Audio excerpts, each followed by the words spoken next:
Right, let's talk about the Pico 4, and I'm gonna give you my review as a gamer. I'd say a hardcore gamer compared to a casual. If you're talking like Candy Crush versus, I don't know, World of Warcraft. Did I ever play World of Warcraft? No. Am I using that as an example? Yes. Anyway, Pico 4 gamer's perspective. Let me tell you how I feel about this thing. Unlike every other reviewer that has reviewed it, I don't like it. I really don't. Now, I have a Quest 1 with a DAS, which is a deluxe audio strap, which is the same head strap that you could get with the original Vive. So it's a little bit modded to have extra comfort and then to have those really good earbuds, or earphones, whatever you want to call them. Coming from that, a Quest 1, which came out, I don't know how long ago now, 4 or 5 years. I'm super disappointed in the Pico in a number of ways. Let me show you why and let me explain how. So, biggest thing is if you're a big guy, I'm a big guy. I am 6'6". I can palm a basketball, so you have a reference for my hand size, or if you want another reference, of course, I've got a mouse here. In fact, I'll take a normal sized mouse. This is a Razer Basilisk. So you see the size of the mouse and then you see the size of my hand. I got pretty big hands. Using the Quest 1 with a silicone, a silicone like wrap on it. It fits my hand almost perfectly. So I'm pretty happy with using that controller. Using the Quest 1 controller without any silicone wraps, it was difficult for me. The controller's a little bit too small. My biggest issue, or one of my biggest issues with the Pico, is that the controller looks like it was made for babies. I'm very aware that the Pico, Pico owned by ByteDance. ByteDance owns TikTok. So I think Pico is an Asian company and it very much comes across in the size of their controllers. The bigger issue being, because the bottom's kind of capped off by the ring around the controller, I don't know if you're going to be able to get silicone grips that will make this any bigger, which is a huge concern. But if you want to see the size of this in my hand, you can kind of see that my pinky is basically on top of the ring. I've got to really bring it in. There's also no straps or anything that come with it. So after about 20 minutes of use, you are going to get cramping in the bottom of your hand, just trying to hold on to this thing.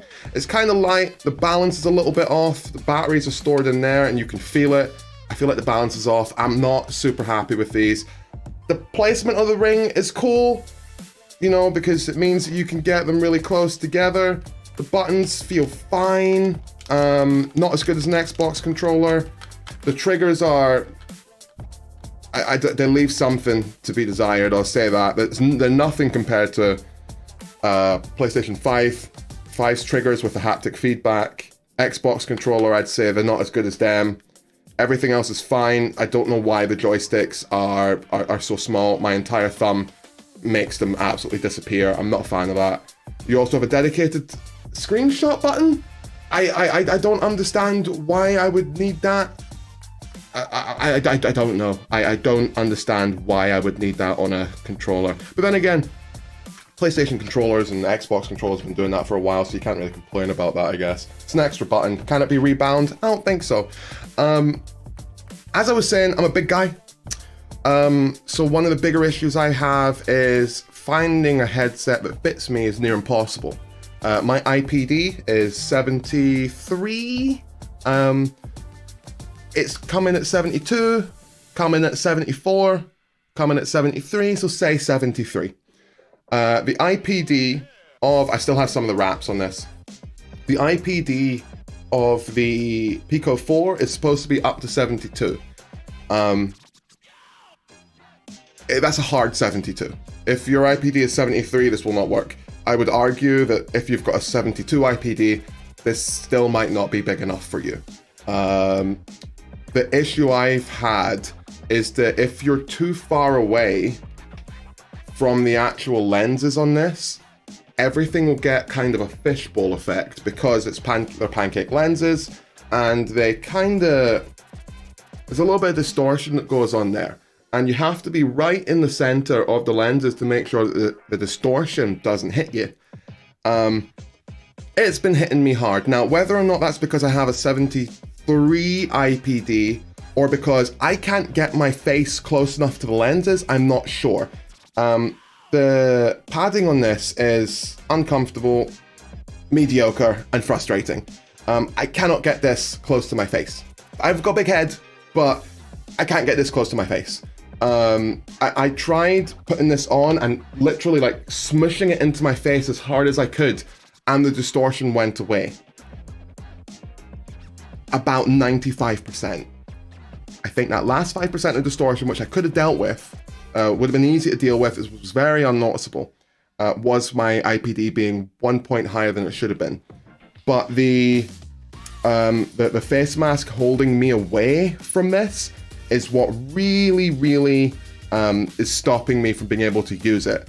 A lot of people have talked about the balance of this thing being amazing because you've got the battery in the back. If I was to put my finger right in the middle, you can see it's leaning forward a little bit. It's not perfectly balanced. People have been holding it here and then saying, look how well balanced it is.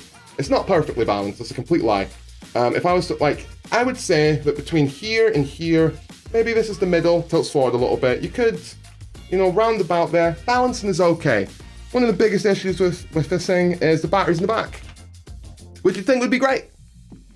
Means I don't know if you'll ever be able to replace the head strap. I don't think you will. Because how are you going to connect the battery to the front of this? Unless it has a complete rework, which I don't even know how much that's going to cost. Comfort-wise, yeah. I mean, if I try and push on this bit here, just so you can see, there is no give here, loads of give down here. I don't find this thing comfortable. I tried for an hour to try and get it into different positions, try and get it more comfortable. Nah, it's not as comfortable as a deluxe audio strap by a mile. It's not as bad as the, you know, the original Quest 2 strap. I would rather wear my deluxe audio strap, and to be honest, I don't find that thing to be the most comfortable in the world either. Unless you put like a little weight on the back of it to properly balance that out. I'm so disappointed in this. Oh, and of course, the one thing that everyone who's been paid to give you a review of this has said, a lot of them have said that the speakers are good, the speakers are all right, speakers are garbage. They're straight up rubbish. I'm using wireless little earbuds right now. These cost £35 on Amazon. I'm using them wirelessly, and the audio that I get through these is better than the audio you'll get through this. I mean, it's a £380 if it's the 128 gigabyte. It's a £450 if it's the, you know, in pounds, British pounds. £450 if you're getting the 256 gig model. This is the 256 gig model. So you shouldn't expect it to be incredible, the best of the best, but one thing you should be aware of is that if you're putting this on and this doesn't fit you well, say for example, you like to have the back of this resting like here, right? Well, that's going to change the angle that the speakers are firing at. So if you like having this higher up, speakers are going to fire up here. If you like having it straight, then that's great because that's going to fire straight at your ears. And if you like having it a little lower, it's firing below your ears. You wouldn't think that's a problem, but when you've got someone shooting a gun on the right side of you, except that this audio's firing above you, so this audio's coming from up here, it gets real confusing real quick. So there is a position you have to have this. You've got to get used to it, and that's pretty much it. That's pretty much, you know, me covering this. To summarize, I don't like the comfort.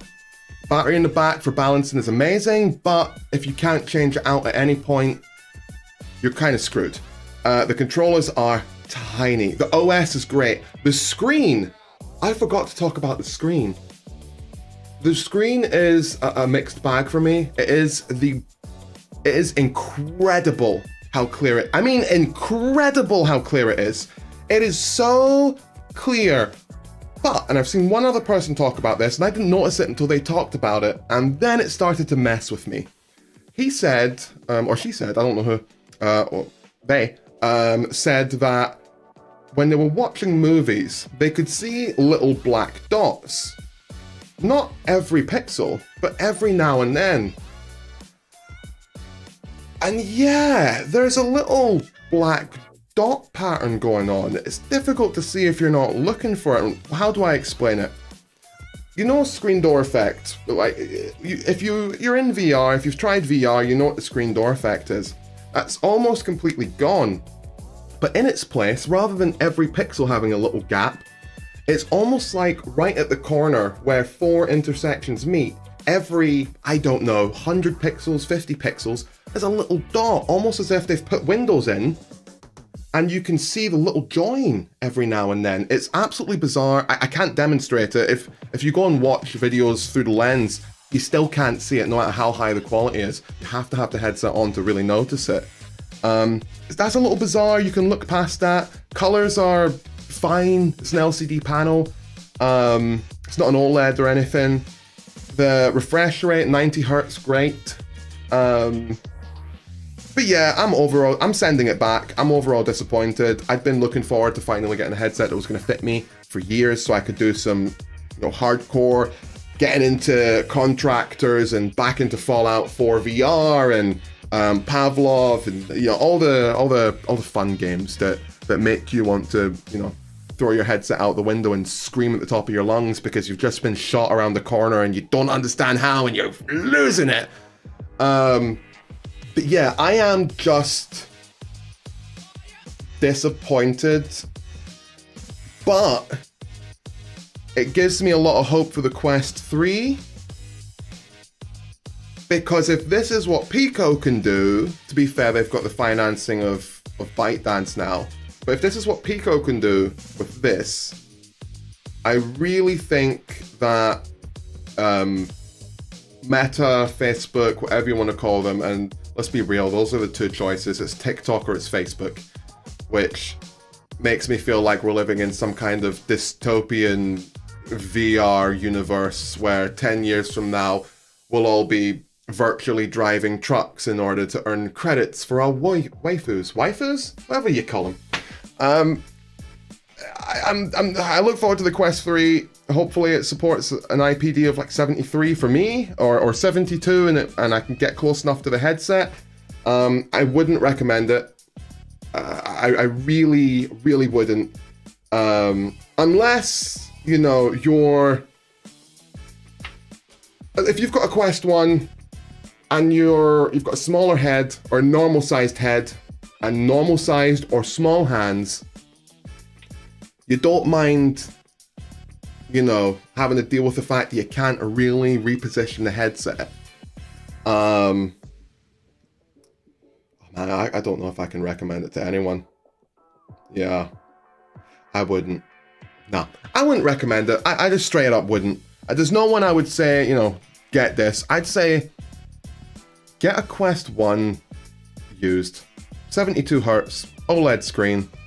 Yeah, you got quite a lot of screen door effect, which is frustrating, but I love that thing, especially for the OLED screen. You can get a used one for half the price of a Quest 2. Quest 2 is great, 120 Hertz, my god, amazing. LCD screen, bulky, but the accessories you can get for that now on Amazon are amazing. But that never fit me, so I can't really comment on use on that. But yeah, don't get the Pico 4, wait. Just wait. Wait. Or buy it and get it from Amazon so you can get an easy return.